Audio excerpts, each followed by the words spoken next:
ഇത് മാസ് മോട്ടോഴ്സിൽ നിന്നാണ് നമ്മൾ ഹോണ്ട യൂണിക്കോൺ വണ്ടിയുടെ സ്റ്റാർട്ടിങ് കംപ്ലൈൻ്റ് ആയിട്ട് എടുത്തുകൊണ്ടുവന്ന വണ്ടിയാണ്. അപ്പോൾ നമ്മൾ കൂട്ടത്തിൽക്കൂടെ ജനറൽ സർവീസ് ചെയ്യാൻ പറഞ്ഞ പകരം അതും കൂടി ചെയ്യുന്നുണ്ട് കേട്ടോ. നമുക്ക് അതിൻ്റെ ബാക്ക് ബ്രേക്കിൻ്റെ ഭാഗം നമ്മൾ അഴിച്ചിട്ടുണ്ടായിരുന്നു. ബ്രേക്ക് ലൈനറൊക്കെ ചെക്ക് ചെയ്യാനൊക്കെ ആയിട്ട് അയച്ചാണ്, ക്ലീൻ ചെയ്യാനൊക്കെ ആയിട്ട്.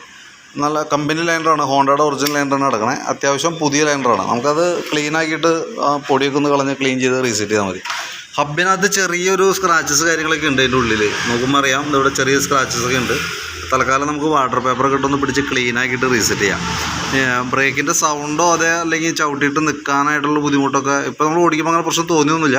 അപ്പോൾ കൂടുതലായിട്ട് അങ്ങനെ വരാണെന്നുണ്ടെങ്കിൽ അടുത്ത സർവീസിലൊക്കെ നമുക്ക് ഈ ഹബ്ബ് ഒന്ന് പോളിഷ് ചെയ്ത് ലെയ്ത്തിൽ കൊടുത്തിട്ട് ഒന്ന് പോളിഷ് ചെയ്ത് ഇടേണ്ടി വന്നേക്കും കേട്ടോ. നോക്കിയിട്ട് ആവശ്യം ഉണ്ടെങ്കിൽ മാത്രം മതി. നോർമൽ ഈ സ്ക്രാച്ചസ് ഒട്ടുമിക്ക ഹബിനകത്തും കാണാറുണ്ട്. അത് നമുക്ക് സൗണ്ടോ ബ്രേക്ക് കിട്ടാനായിട്ടുള്ള ബുദ്ധിമുട്ടോ എന്തെങ്കിലും കാണിക്കുന്നുണ്ടെങ്കിൽ മാത്രം നമുക്കത് അഴിച്ച് ക്ലിയർ ചെയ്താൽ മതി കേട്ടോ. പിന്നെ അതേപോലെ തന്നെ ചെയിനൊക്കെ ചെറിയൊരു ലൂസ് ഉണ്ട്, അതൊക്കെ ഒന്ന് ടൈറ്റ് ചെയ്യാം. എയർ ഫിൽറ്ററിൻ്റെ ഭാഗം നമ്മൾ ചെക്ക് ചെയ്യുമ്പോൾ എയർ ഫിൽറ്റർ മാറുന്ന ടൈമിലേക്ക് ആയിട്ടുണ്ട്. അത്യാവശ്യം കളർ നല്ല രീതിയിൽ ഷെയ്ഡ് വന്നിട്ടുണ്ട്. ഇതൊരു ലൈറ്റ് ഗ്രീൻ മോഡലാണ് അതിൻ്റെ പേപ്പറിൻ്റെ ഇത് വരാം. അത് പൊടി പിടിച്ച് വരുമ്പോഴാണ് ഈ ഒരു അവസ്ഥയിലേക്ക് വരുന്നത് കേട്ടോ. അപ്പോൾ അതൊന്ന് ക്ലീൻ ആക്കിയിട്ട് ബോക്സൊക്കെ ഒന്ന് ശരിക്കും അതിൻ്റെ ഇൻ്റർഫേസൊക്കെ ഒന്ന് ശരിക്കും ഒന്ന് ക്ലീൻ ചെയ്തതിന് ശേഷം എയർ ഫിൽറ്റർ ഒന്ന് മാറ്റിയിടാം. പിന്നെ അതേപോലെ തന്നെ എഞ്ചിൻ ഓയിൽ മാറുന്നുണ്ട്. ഓയിൽ ചേഞ്ചിൻ്റെ ടൈം ആയിട്ടുണ്ട്.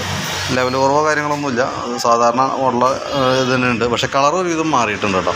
അപ്പോൾ അത് നമുക്ക് ചെയ്തിട്ടേക്കാം. ബാറ്ററിയുടെ ഭാഗമായാലും നമ്മൾ ചെക്ക് ചെയ്യുമ്പോൾ ആമറോണിൻ്റെ ബാറ്ററിയാണ് ഇരിക്കുന്നത്. 12.72 വോൾട്ട് കിട്ടുന്നുണ്ട്. 2023 മോഡലാണ് ബാറ്ററി കേട്ടോ. നല്ലൊരു പ്രോബ്ലം ഒന്നും കാണുന്നില്ല ഇപ്പോഴത്തെ കണ്ടീഷനിൽ. നമുക്ക് അതിൻ്റെ ഫ്രണ്ട് ഭാഗത്തേക്ക് വരുമ്പോഴത്തേക്കും ഫ്രണ്ട് നമുക്ക് ബ്രേക്കിൻ്റെ ഭാഗം നമ്മൾ അഴിക്കുന്നുണ്ട്. അതിൻ്റെ ഡിസ്ക് ബ്രേക്കിൻ്റെ കണ്ടീഷനൊക്കെ ഒന്ന് ചെക്ക് ചെയ്യണം. അതേപോലെ തന്നെ ബ്രാക്കറ്റൊക്കെ ഒന്ന് ഗ്രീസ് ചെയ്യാൻ വേണ്ടിയിട്ടൊക്കെ അയച്ചാണ്.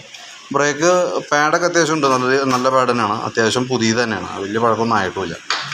ബ്രാക്കറ്റൊക്കെ ഒന്ന് അയച്ച് ഗ്രീസ് ചെയ്തിട്ടാൽ മതി കേട്ടോ, വേറെ പ്രോബ്ലം ഒന്നുമില്ല. പിന്നെ നമുക്ക് ഈ ഭാഗത്തേക്ക് വരുമ്പോഴത്തേക്കും അതിൻ്റെ പ്ലഗ് ഒന്ന് ചേഞ്ച് ചെയ്യാനുണ്ട്. കാരണം എയർ ഫിൽറ്ററും പ്ലഗും കൂടി സെറ്റായിട്ട് അതങ്ങനെ എയർ ഫിൽറ്ററും പ്ലഗും സെറ്റായിട്ടാണ് നമുക്ക് മാറ്റിയിട്ടുണ്ട്. എയർ ഫിൽറ്റർ മാറ്റുമ്പോൾ ആ കൂട്ടത്തിലാണ് പ്ലഗ് മാറേണ്ടത്. പിന്നെ സ്റ്റാർട്ടിങ്ങിൻ്റെ പ്രോബ്ലം കാണിച്ചിരുന്നത് ഞാൻ ഫസ്റ്റിലത്തെ വീഡിയോയിൽ പറഞ്ഞിട്ടുണ്ടായിരുന്നു. കാർബറേറ്ററിനകത്ത് അഴുക്ക് അടിഞ്ഞ് കൂടിയിട്ട് വന്നതാണ് മിസ്റ്റേക്കാണ്. അത് പെട്രോൾ കിടന്ന് മെൽറ്റായിട്ട്. അപ്പോൾ ടാങ്കും കാർബറേറ്ററും നമുക്ക് അഴിച്ച് ക്ലീൻ ചെയ്യേണ്ട ഒരു അവസ്ഥയുണ്ട്. അപ്പോൾ അതും കൂടിയും കൂട്ടത്തിൽ കൂടെ ക്ലിയർ ചെയ്തേക്കാം കേട്ടോ. വേറെ നമുക്ക് തന്നെ മേജറായിട്ടുള്ള വേറെ പ്രോബ്ലം തോന്നണമെന്നില്ല. പിന്നെ ഈ വർക്ക് കംപ്ലീറ്റ് ആയതിനു ശേഷം, ഇപ്പോൾ ഓൾറെഡി വണ്ടി സ്റ്റാർട്ടിങ്ങിലല്ലല്ലോ, വർക്ക് കംപ്ലീറ്റ് ആയതിന് ശേഷം നമുക്ക് പ്രത്യക്ഷത്തിൽ നമുക്ക് കാണാവുന്ന ഭാഗമൊക്കെയാണത്.